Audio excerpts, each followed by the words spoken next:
Hi everyone, this is Jamie, and for video number 3, I'm going to be talking about an engaged virtual class as part of my series on rebooting and reflecting on distance learning. Okay, so I have a lot here, but they're fast, they're easy, these are quick wins, things for you to think about and hopefully implement. Okay, so I have 11 of them, but they're fast. All right, and these are I'm super excited about. Again, a lot of these I learned from a session I went to from the Stanford Continuing Education School, and they had their teachers from their online high school. So some are from there, and some I was thinking about, and some I've learned from you. Okay, so the first one, what questions do you have? This is my all-time favorite teaching strategy when I'm in front of students or adults or anyone because of the power of this. When you say, do you have any questions? You're asking a factual question, and you can easily say yes or no and turn off your attention. But when you say, what questions do you have?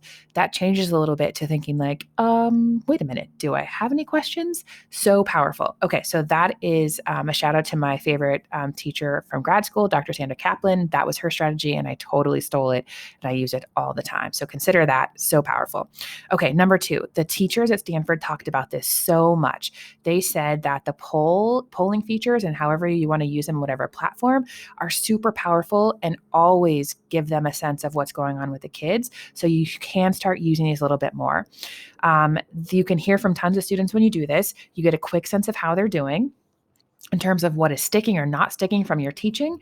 And then also you could even just do check-ins on how kids are feeling that day. So if you're using Google Meet, there is the new polling feature that is really easy to use within that platform. Google Forms are also great. You could have some pre-made ones that, you just fire up and add a couple questions and just push them out to the kids, put the link in the chat, have them take the Google form.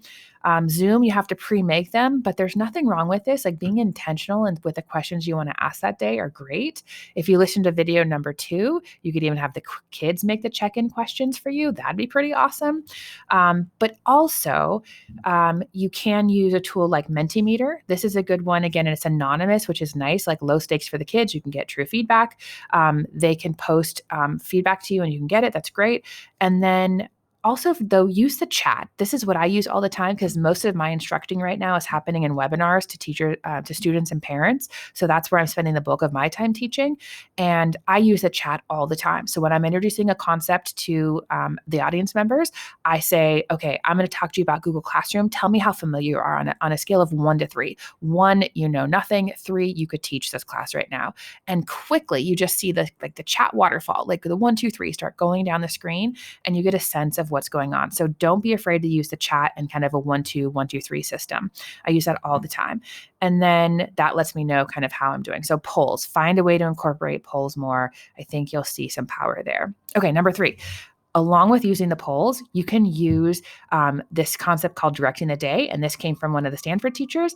And she said, it's funny how much the kids like this, she thinks, but they totally do. All you're doing is giving them a choice of the order you were already going to do the work that you're doing. So again, if you have 1 to 2 things planned, just let the kids pick which one goes first. She said they totally love it. It gets them engaged and they're connected with her that day. So super great. Okay, this one, message me your question. I love this idea. This came up from some of the teachers who were in the session I was in this weekend. There were like I said, a few hundred teachers, and they were all in the chat posting really good ideas. It was really amazing. And one of them said that for their shy and reluctant learners, they let the kids know they can private message or direct message them a question, and then the teacher will answer it. So again, it takes a little bit on your part to make sure you're able to manage the chat. And again, if they're coming in private, only you see them.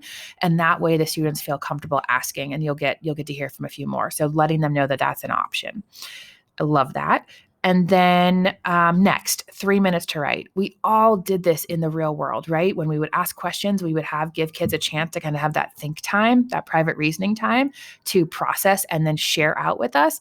We can still do this on the screen, and there are a couple cool ways. You can ask them to have a journal, have some note paper right by their computer, and give them a chance to write. And then when they're done, everybody holds up the paper just so you get that visual that they're done. And you don't really have to read it, but they have something ready to go. Or I like this idea a lot. I learned this from a session. Sorry, more noise on my street tonight. So video number 2 featured a loud plane. I'm not sure if it came across on the microphone. And video number 3 is going to have sirens. All right. I paused you and I'm back, got up, stretched, got some almonds, and now the sirens are gone. Okay, so we were talking about 3 minutes to write.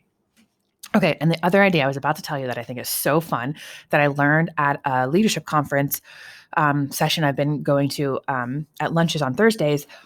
They call it chat waterfall. And I mentioned this before, but I just need to tell you how awesome this is. It sounds like chaos, but it's so cool. So what if you had all the kids, you gave them a couple minutes to write whatever it is, you told them, write your response in the chat and don't press enter until I tell you. And then what's going to happen is your, 15, 20, 30, 35 students are going to hit send at the same time, and all the answers go in the chat. Now, this sounds crazy, but what I want you to think about is you have all of this information to go back through, and then you can call on people and say, okay, tell me more about this, what you wrote. And then you go to the next person, and everybody's ready because they posted in the chat, and then you can read it.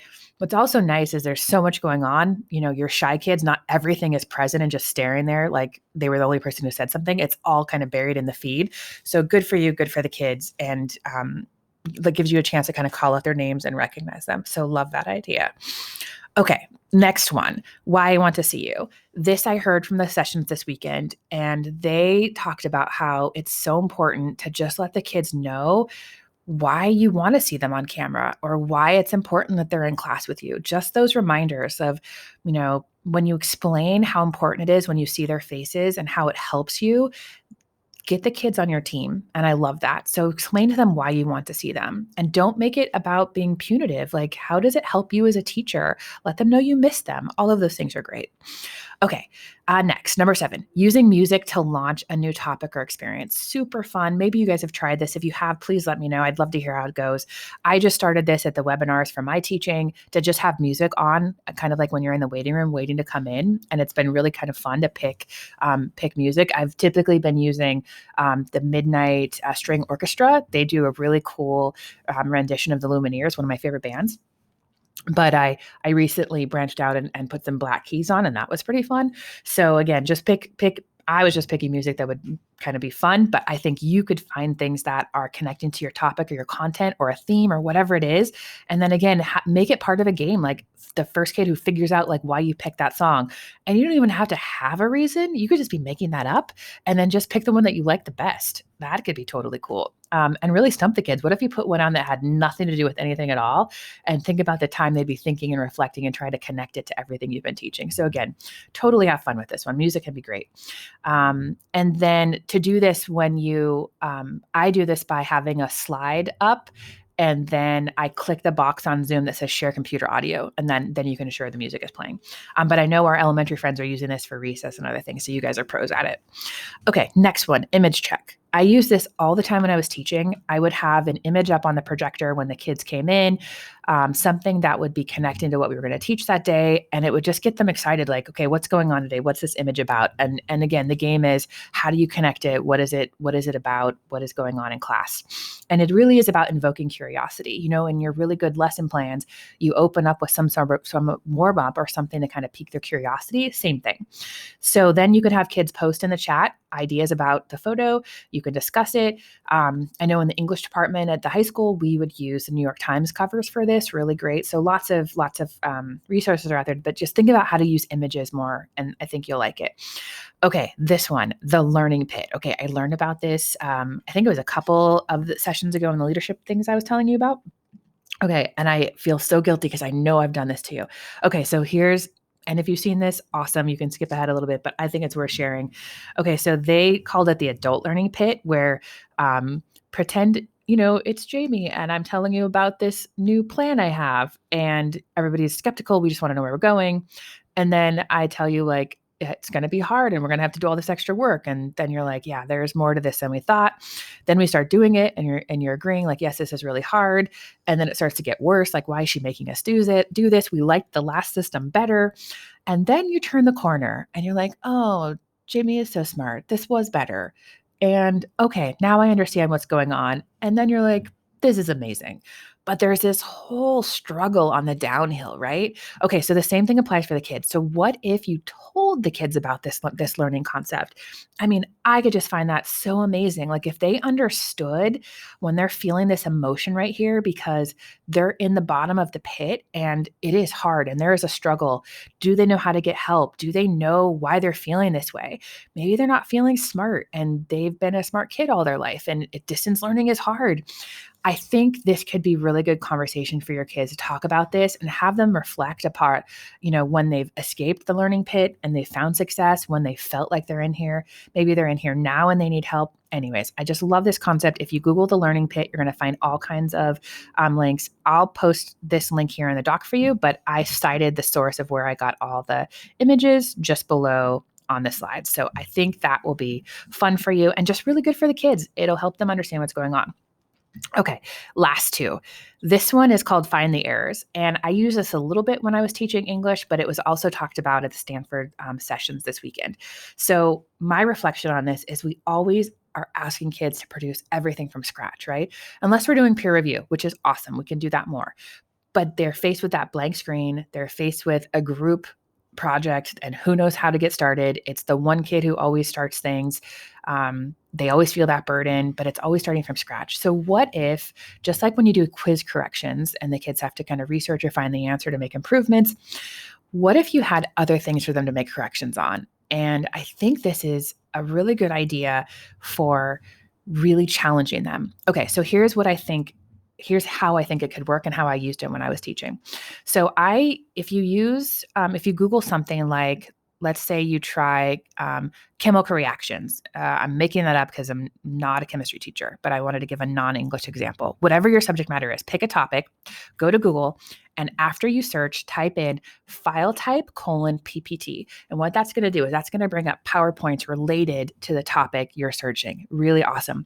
And then check the material. This part's really important. Make sure it's appropriate. Make sure it's not too crazy because you want to review anything you're giving to the kids. So check every single slide, give it to your students and tell them, okay, your job is to make this better. You need to improve this. And what you're asking them to do is they're going to be evaluating the content. They're going to be comparing it to what you've taught them. Hopefully they're going to find mistakes because you don't know who made that thing. Maybe it was a student, maybe it was a teacher, maybe it was a grad student, maybe it was a researcher, who knows? Could be anything. And then they're going to make improvements. I'll fix my own typo. Okay, so what you're asking them to do is evaluate, compare, contrast, all those things, and then also just really reflect on everything you've taught them. There could be such power in this type of project for them. And again, it's just a break from starting from scratch. Okay, last one. I think this is really important, and this is a lot of the thinking that I do about training with all of you or trying to make improvements comes down to this concept. So relevance is a huge part of how kids are motivated. And if you listen to my video number 2, I was a little bit kind of hyped up for the QFT process. The thing that's even above that for me is Daniel Pink's take on motivation. I think it is so important to understand that when kids know what they're doing and why, when there's that relevance to what you're teaching, they are listening a little bit more. When they have choice, as I talked about a little bit earlier with polls, they are engaged a little bit more. And then when they know that there is a chance that they are going to get through the material or content and be better for it, meaning they're going to be able to master it, they're going to be able to learn what you're teaching, that is like the motivation trifecta. It is often hard to get all 3 for high school students. First of all, because they don't have a choice to be with you, right? This is the law. They have to be in class. Now, maybe they chose a certain track that they're in terms of academics, but even then, that's kind of pre-programmed. So those little times you can add in choice with polls, amazing. Anytime you can explain why this is important and why it's relevant, and we always try to do that, right? We try to do that. And sometimes the kids just don't believe us. But let me show you a graphic. And again, I saw this in one of the sessions I've been in recently. So this summed it up so perfectly. Here's us, everything we want to say. Over here is everything the kids want to learn about or what they're interested in. And we're not quite on the same page, but somewhere in the middle here, we have to connect it for them. So what's going on in their world compared to what we're trying to teach, that is important. And that's the secret trick. And if we figure this out, I mean, that changes the world of education, right? These are the moments when you connect with your kids and they are engaged and they want to be there and they are learning. So that's what I'm going to leave you with. So we went over 11 awesome things in this video. What questions do you have? We talked about polls, giving student choice through directing the day, empowering your shy students to send you questions, 3 minutes to write, or trying out the chat waterfall, letting kids know why you want to see them, using music to kind of liven things up, using images just as another way to get kids talking and engaged, sharing what's going on in kids' kind of experiences with learning with the learning pit, an activity to kind of find the errors or make improvements to other people's work. And then lastly, my kind of sales pitch on motivation, making sure you, as much as possible, you can help kids see the relevance in the work that you're doing. Thanks, everyone. See you in the next video.